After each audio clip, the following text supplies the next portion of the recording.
नवनिर्वाचित विधानसभा उपाध्यक्ष अण्णा बनसोडे यांची आमदारकी अडचणीत आली आहे।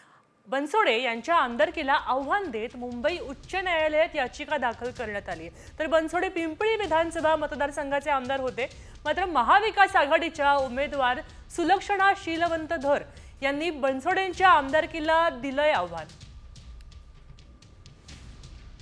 याबाबत आपले प्रतिनिधी सचिन गड आपल्याला माहिती देतील। सचिन, नेमकं काय झालंय की नक्की त्यांची आमदारकी धोक्यात का आली?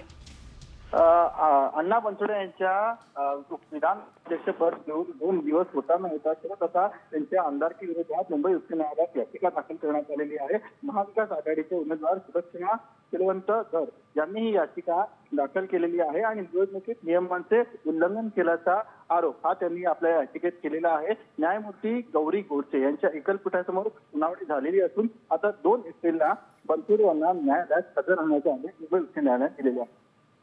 नक्की कोणत्या नियमांचं उल्लंघन केलं होतं कळू शकेल काय?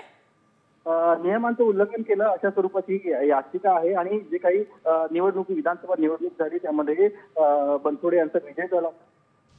धन्यवाद।